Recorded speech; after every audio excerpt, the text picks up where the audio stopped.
Dans un jardin de sa résidence au quartier Lorbaba, Jean-Baptiste Romsi est amer après l'interdiction de la dédicace de son ouvrage.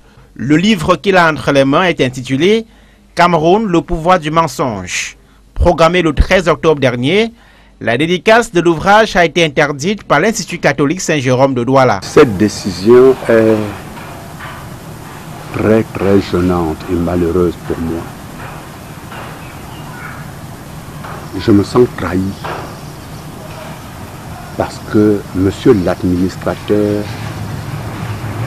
de l'université me connaît bien et aurait pu me prévenir. Je ne rentre pas dans les raisons. Aurait pu me prévenir par solidarité chrétienne tout au moins.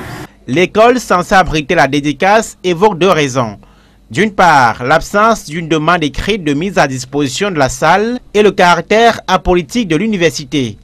Vice-président de l'Union internationale des associations patronales chrétiennes, le plus important mouvement patronal chrétien au monde, Jean-Baptiste Romsi rappelle ses relations privilégiées avec les responsables catholiques au Cameroun et à Douala en particulier. J'ai l'habitude d'utiliser cette salle sur la base d'entretien verbal. Je n'ai jamais fait une demande formelle pour utiliser cette salle. Jamais. Et je l'ai utilisé, l'ai demandé, je l'ai obtenu plusieurs fois. Sans demande formelle écrite. Que faut-il comprendre donc? Est-ce l'engagement de l'auteur dans l'opposition le problème?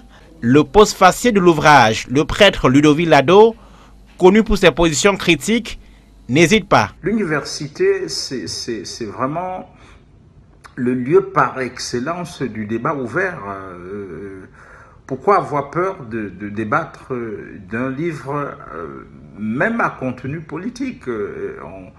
Le fait que ça se passe dans une université ne veut pas nécessairement dire que l'université s'aligne derrière une chapelle politique. Contacté, l'administrateur de l'Institut catholique Saint-Jérôme de Douala n'a pas souhaité accorder d'interview, rappelant les motifs contenus dans sa note d'interdiction. Les organisations de la société civile condamnent une démarche qui viole les dispositions de l'article 19 du Pacte international des droits civils et politiques, l'article 9 de la Charte africaine des droits de l'homme et la liberté d'opinion consacrée par la Constitution du Cameroun.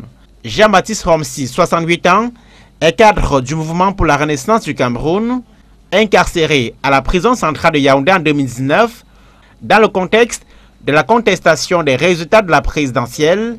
Il décrit dans son ouvrage les visages d'un pouvoir autocratique dont le mensonge est l'arme principale de survie. Si vous le lisez, c'est un chapelet de mensonges dans les 7 chapitres, vous ne retrouvez que du mensonge, Mais je vais vous dire, tout le monde sait qu'en 2016, les hauts cadres du RDPC ont dit qu'il n'y avait pas de crise anglophone, que les anglophones n'avaient aucun problème. Nous en sommes 5 ans après, avec autant de morts, avec autant de déplacés, avec autant de personnes vivant dans des conditions extrêmement difficiles partout au Cameroun. L'ouvrage de 306 pages est préfacé par l'ancien ministre de Laurent Gbagbo, Charles Blé Goudé, récemment blanchi par la Cour pénale internationale. Il est publié aux éditions du Chabel à Yaoundé.